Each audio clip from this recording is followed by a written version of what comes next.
Hey guys, welcome back to our Chicago broadcast here of Mainframe Comic-Con, broadcasting from Chicago Comics in the heart of the Windy City, 3244 North Clark Street, just under the shadow of Wrigley Field. We hope you guys are enjoying all the fun here at Mainframe Comic-Con. If you have a question for our next guests, leave them in the comment section. We'll try to get those asked at the end of the interview. So let's keep this Mainframe thing rolling right along. Very excited to announce our next guest. There's one of them. You know them from the critically acclaimed sketch comedy show, The Kids in the Hall. Actors and comedians Scott Thompson and Bruce McCulloch. This is a real honor. Thanks for coming to Mainframe. We're happy to be here. Scott Thompson looks crazy. I think he got a facelift overnight. No, it's just tape. Okay, good. Bruce, we'll get into this, but are those show notes I see in the background over there? Oh, no, not at all. Not at all. No. That's I'm in my actual office, my home office, and those are cards from the upcoming series of Kids in the Hall. Some things we wrote, some things just didn't make it, did they, Scott? No, they didn't. That's why I look crazy and I had a facelift. Yeah, he takes rejection very badly, young Scott Thompson. Well, speaking of hanging out in one's home office, how are you guys handling your current social isolation? You guys are coming to us from Toronto, Canada, I believe? Yes, How's things going up there? Scott's going crazy. Scott got 2 cats. I haven't got the cats yet, though, so I'm a little crazy. I've started to pet an old sweater that I left in the middle of the living room, and I keep coming in and going, "Hey, how you doing, buddy?" And I keep petting it because it's the color of my cats that are coming. No. But it started talking back last night, so... Once they do the home visit, Scott, they will not give you those cats. That's a good thing about COVID. They're not doing any home visits, so they have no idea. They're just giving them to me. Yeah. They trust us now. Well, I mean, let's go ahead and jump right into it, guys. Kids in the Hall, I mean, personally, huge fan. I've been watching your show since I was a child, been watching it all through. Seen the live stage show, loved the movie. I wonder if we can kind of wind the clock back just a couple years to the beginning of Kids in the Hall. Let's take a little trip down memory lane. Can you kind of explain to our audience sort of how the 5 of you guys got together, your introduction to Lorne Michaels, pretty much the entire history of the early years of Kids in the Hall? Shouldn't I just go, these are the Daves I know? No. Mark and I originated out of Calgary. We went to something called Loose Moose Theater, which was theater sports, which was improvised comedy. And we just started saying, hey, can we write some scenes after? And we wrote The Daves I Know and, Farmers on Heroin and all our crazy sketches. And we got successful relatively quickly. And then I said, we have to move to Toronto. Calgary successful. Yeah, Calgary successful. There was 9 people in the audience, 3 of them with cowboy boots. And we came to Toronto, and then we had made a friendship with Dave and Kevin and started working with them. And then the Gay Blade came in near the end and gave us our performance power in Scott Thompson. And so we just, it sounds like it happened fast, but it seemed like it took forever in our minds, I think. I thought so. Yeah. And we had been scouted by Saturday Night Live, and Mark and I ended up going as writers. And we sort of became friends with Lorne because we were Canadians, and he'd walk by our office and go, Canadians are really nice. And he said, do you want to come out to Amagansett sometime? And I said, why? Is it a work thing? He said, no, it's a social thing. I said, oh, no, I don't think I need to go. But he became friends with us, and he came and saw the troupe and said, hey, let's do a show. And many years later, we got on the air. Yeah. Is that pretty much right, Scott? Did he skip anything? Pretty much right, yeah. Yeah, it's pretty close.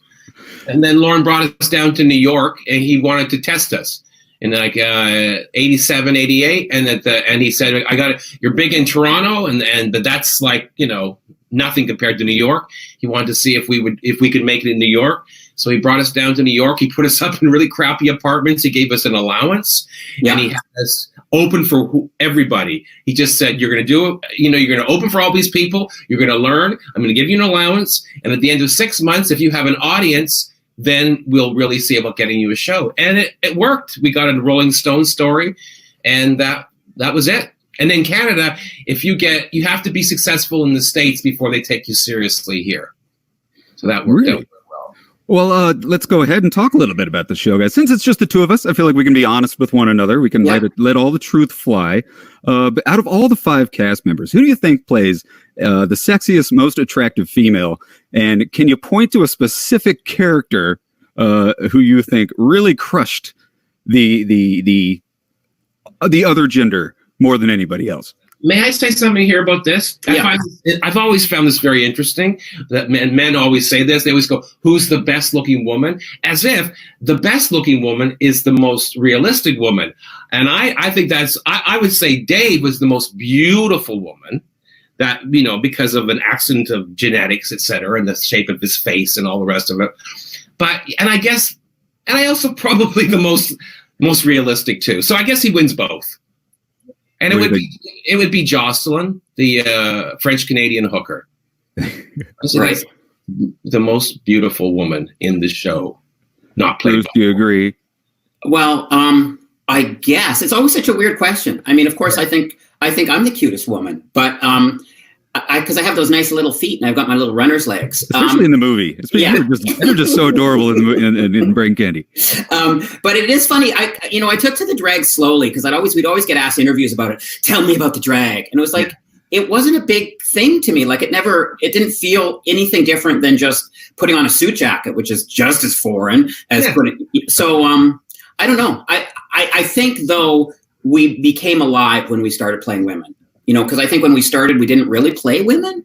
And then once we started playing women, I think there's the energy of the troupe really came alive. Because it became a real adventure to dive really deep into it. We didn't even really think of it as drag. We never called it drag. You're just playing a male character or a female character. And that was it. So it wasn't like they were trying to be glamorous or gorgeous. If they were gorgeous, then you had to try, like Dave with Jocelyn. But when I play Fran, my mother character, she's certainly not gorgeous or glamorous, but she's certainly a woman.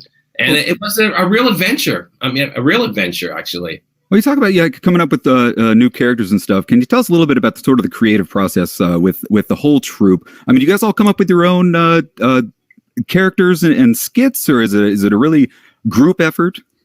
We don't know, quite honestly. It's funny that Kevin McDonald tours around America and Canada teaching workshops on comedy writing. I don't know how to do it. It's really chaos theory. Someone will have an idea, someone else will have an idea. We write together, we write individually. We fight about ideas. Someone will take somebody else's idea and say, I'm writing that up. Hey, you can't write that up. That's my idea. Yeah. And what was interesting for this Amazon show is that we spent a lot of time together in a room, just blue skying, as they call it. Just you got anything? Yeah. How about a hostage taking situation? Okay. And just going, I said to Mark, hey, how about something on the wonderful world of recycling? And then he just snaps to, and now we have a crazy recycling scene.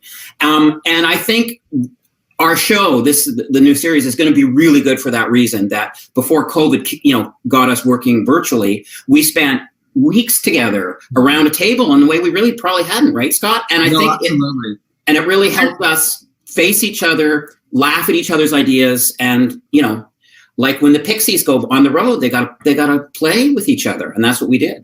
I think we were a little more generous with each other than we were when we were younger. And I think that's a good thing because, as Bruce said earlier, there's something that happened in this one that never really happened before. Someone would have an idea and they didn't really have the energy or how to write it, and someone else would take it and write it. And that didn't really happen before. Like Squee, this piece that I wrote. It didn't get in, but I'm still going to keep pushing. But it was still get in. Yeah, about pigs looking forward to being slaughtered.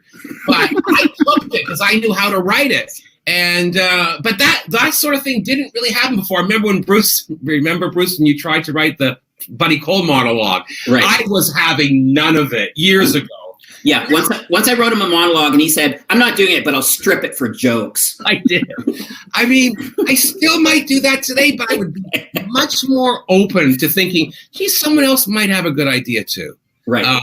So that was really exciting. And we were very lucky that we had all those weeks before the world fell apart, before they pushed us into solitary confinement. And that was a real gift to us. It looks like Bruce is still working back there. I'm working. He's got a lot of notes on his wall. We're still working. I'm not stopping. I thought you were talking about he kept changing his décolleté tabs. Yeah. Opening it and then closing it. And going, Speaking of Buddy Cole, are we going to see any Buddy Cole in the upcoming Amazon? I know you guys can't say much about it. Yeah, we can't shut Buddy Cole up. The funny thing about whenever we work with Scott, be it on tour, be it anything, he goes, I'm not doing Buddy Cole. And we say, oh, okay, fine. We don't need Buddy Cole. No, I'm serious. I am not doing Buddy Cole. And this will go on and on and on. And then he'll finally go, okay, I'll do Buddy Cole. The show needs him. And it's like, Scott, we don't really want you to do Buddy Cole. And it's just a fun game to play with Scott for 30 years. And we played it all through this one, too. So, yes, making an appearance, even after me making a speech about, you know what, I think we've gone past Buddy Cole. I know I have 11 monologues, but I don't need to put them in. And then cut to, I think we need a bit more Buddy. So you open your luggage and there's an ascot and just ready to go just in case you need it. Yeah. No, he's definitely making an appearance. Yeah. And I will say for anyone who have seen Scott's one-man show with the Buddy Cole, it is brilliant. I mean, for me, that was one of the reasons I really wanted to get back on the air. Like, he is saying stuff that is so smart, so weird, so wild, so edgy. And I don't know if he's going to tour with it again. Maybe people won't tour for a while, but it is brilliant. And so you'll see some flashes of that in the series. Yeah. Very, very excited for that, guys. I want to talk a little bit about Brain Candy. We're kind of moving in a timeline sort of way here in the interview. 1996, guys, if you haven't seen it, Kids in the Hall, they made the jump from television to the big screen with the movie Kids in the Hall, Brain Candy. Can you tell us a little bit about sort of the decision to make the jump from the small screen to the big screen? You know, where'd that idea come from? Was it you guys? Was it just the natural progression in that time? Because a lot of Saturday Night Live movies were getting made out of Saturday Night Live sketches. Obviously, you guys are not Saturday Night Live, but no, we're not. Yeah, what made the jump from small screen to big screen? Well, I think it was just something we were told we should do. I mean, I think we thought then that you graduated from your TV show and then you did a series of movies. Yeah. Unfortunately for us, the movie that we had to do was Brain Candy. Mm-hmm. And, it's only, like, we've done some readings of it and stuff now. I think it's only when we went through this, look back on this dark period in our professional and personal lives, that we've been able to move forward, because it really was our darkest days. Mm-hmm. It was, there were some personal problems in the troupe and people's families and things like that. And just the process of making it was so horrendous. I remember looking at a call sheet and it said all calls add 6.5 hours, because it just took so much work, and it was so, so there was some pain that you can actually feel, I think, in the movie if you watched it. It was a nightmare. Well, I mean, if you just look at the list of characters in your IMDb, I mean, Bruce, you alone, you played Alice, Cisco, Grievo, Worm Pill Scientist, Cop Number 2, Cancer Boy, White Trash Man. I mean, you guys did how many characters in that movie? 40 something. Yeah, it was too many. And the great Lorne Michaels has a great line, which is how will we miss you if you don't go away? Meaning that performers should get off screen for a minute. And I think if I had Brain Candy to do again, I would cast some of those roles with other performers. I think what Bruce is trying to say is, if he had to do it over again, he'd cast those roles with me. I think. Yeah, of course. Well, Scott, your list is insane. I mean, there were times in that movie where you're playing Mrs. Hurticore and a scientist, like in the same scene. I know. What was Dave doing while you were over here filling all the spots? I never spoke to Dave once during that movie, so I have no idea. I only spoke to him when we were shooting. That's the truth. So with the movie was so lucky back then. So many characters. I mean, can both you guys point to a character you liked, A, playing the most in Brain Candy, and B, you were most happy with the way that it came out on screen?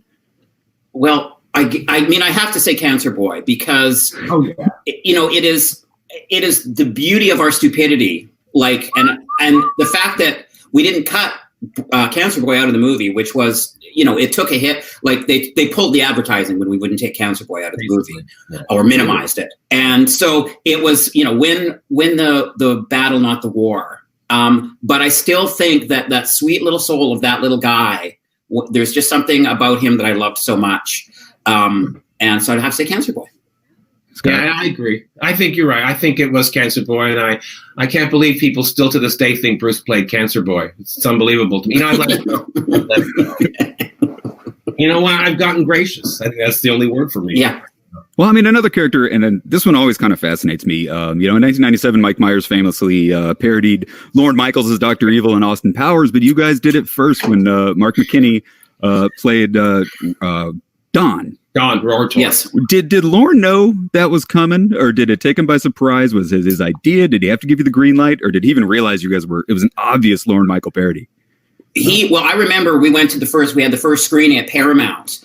And we didn't tell him, and I guess his people should have told him. He came, and he was white. He came from the screen. We walked from the screening together to his bungalow, and he said, "I guess I should be flattered." And I said, "Yeah, we all love you. It's such a loving portrayal." And he went, and I saw him kind of make the decision. Okay, that's cool, because he's such a smart guy. He knows that he should be fodder too. And there's no one more interesting as an enigmatic, sort of laconic powermonger than the great Lorne Michaels, for sure. But he didn't know what was coming. And we're all Canadian, so we can do it. I think that's why you let Mike and us take the piss out of him. Right. You get to pat. Well, I mean, I want to talk about the live stage show. We were lucky enough to see, I believe it was the Rusty and Ready tour when you came to the Chicago Theater. It was absolutely amazing. You came out in the white wedding dresses right at the bat. I mean, you did some of my favorite sketches live on stage. I mean, at what point after the movie, after the series, did you guys say, you know what, let's take this thing on the road and see if it works? And how's it different than, your experiences on set? Well, I think it was 5 years before we toured. After Brain Candy, we didn't speak to each other for years. Actually, each person went into their own little orbit, and then sort of realized that we're better together.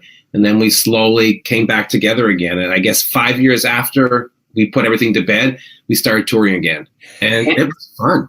Well, and I think that is the thing. I think once we realized. It was the first time we went out was in 2000, and somebody said, "You're selling tickets faster than Sting." It's like, oh, great. Great, I have to do more shows. And that's how it was at that time, but it was so fun. And I think, we had lots of fun doing the show, and we have fun together, but mostly it's hard. And I think the live shows have always been fun. It's always been fun to be drunk on the bus with my brothers going from Portland to Seattle. And playing for people, and because we never really got to enjoy ourselves when we were doing the show. The TV show, it was just such a grind. I remember going to bed every night with my ears ringing because I was so exhausted.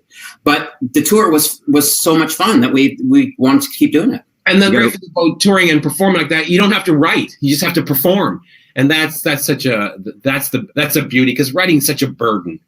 And I mean, I love it, but it is a burden. And it haunts you until you get it right. But once you're ready to perform, it's a dream. Bruce, we got a hilarious question here in the comment section. I wanted to ask you from BA in the house. He writes, Bruce, if there was a pill that gave worms to ex-girlfriends, would you use it?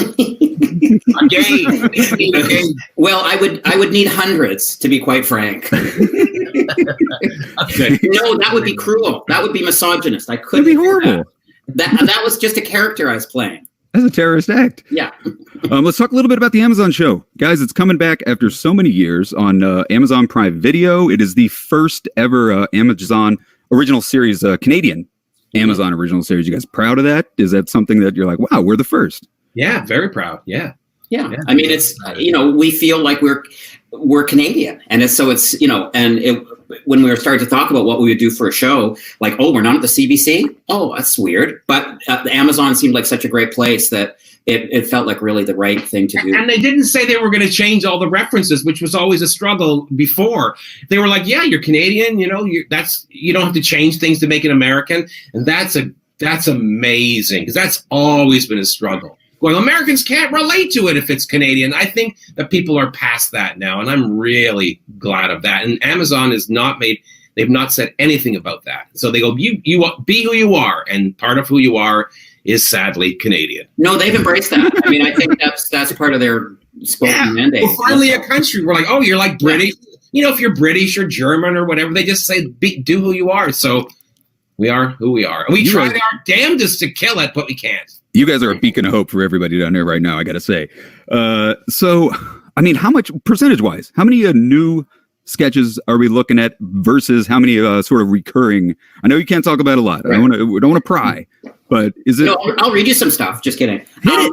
No, Grab the board. We're doing a lot of new material. Like we're doing some of our we'll probably do wedding dresses from our stage show, or some of our favorite things. But we're writing new weird things, and we've always responded to the world we're in, and now we're weird older men in this murky world. So that's what our material is. But yeah, people's favorite characters will be there in new situations, and you'll see old characters kind of dealing with the modern world a little bit. Mm-hmm. And then there's just brand new stuff that just, we thought was funny and we wrote.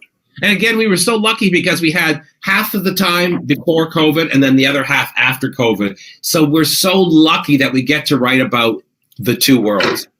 And it's all new, basically. There's stuff from the tour and stuff from a couple of monologues from my show, but it's new. And it's exciting to also take characters that have aged and going, what are they doing now?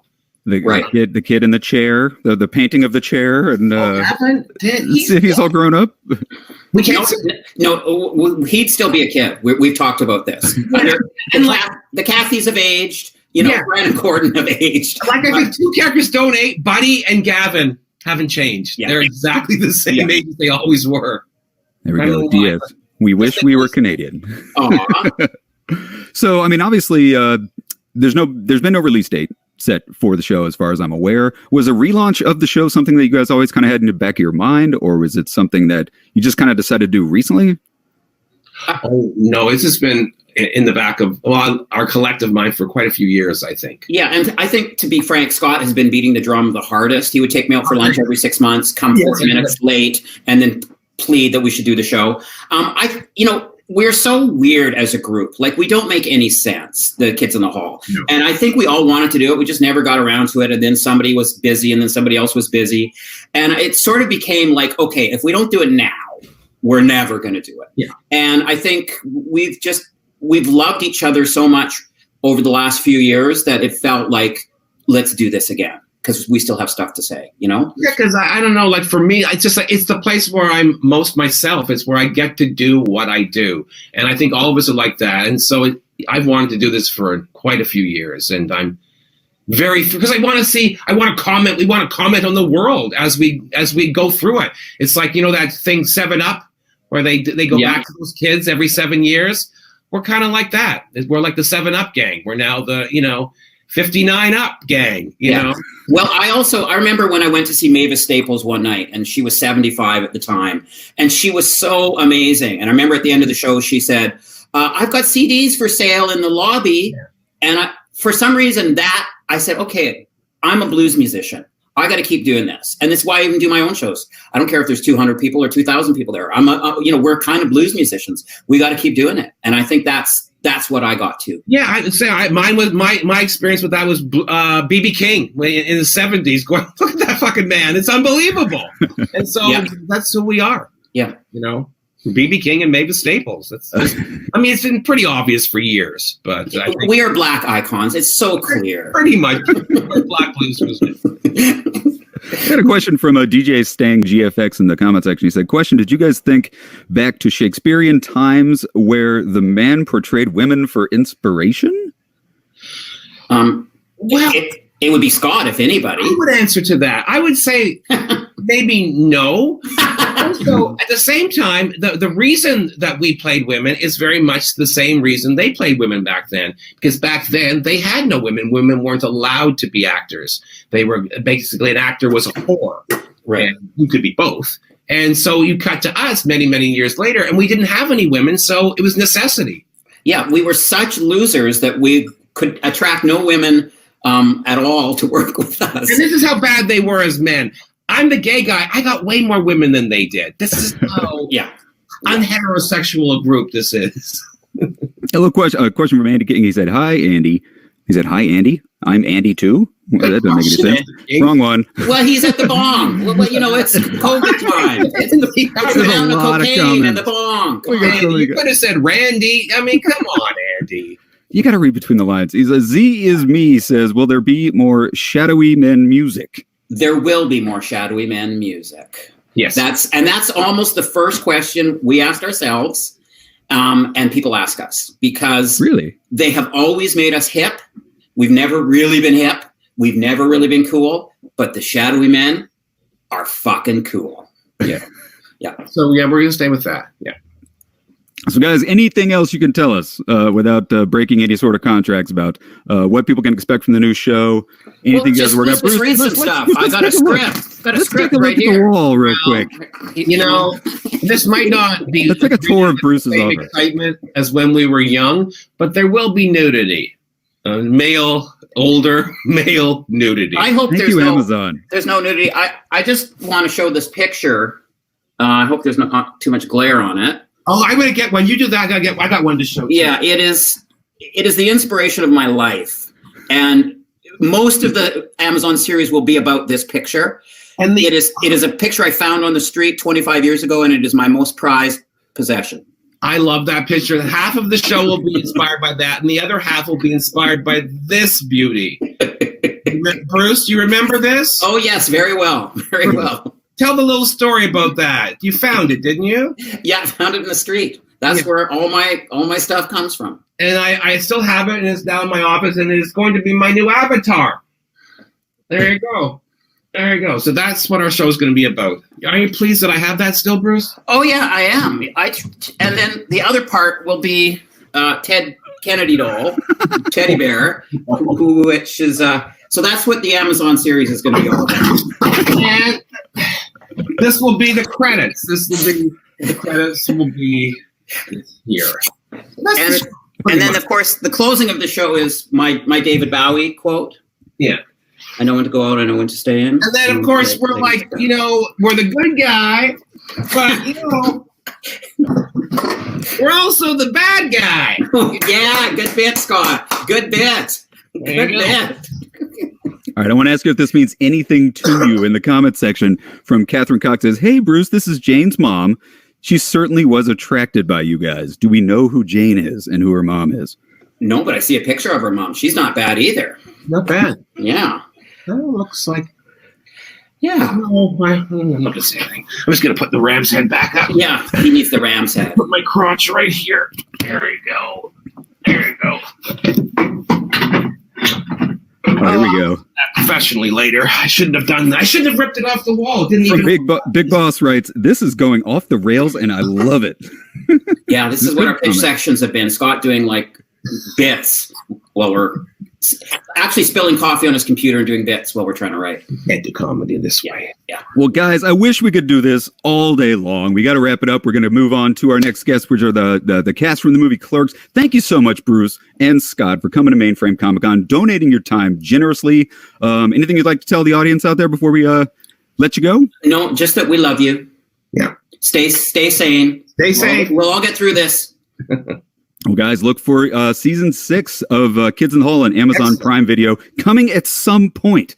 So stick around, guys. We're going to take the shortest of breaks. We're going to continue broadcasting live here from Chicago Comics on Mainframe Comic-Con. And stick around. Up next, Brian O'Halloran and Marilyn Gigliotti from the movie Clerks. Stick around. Thanks, Bruce and Scott. See you later. See you guys after this short break. Thank you.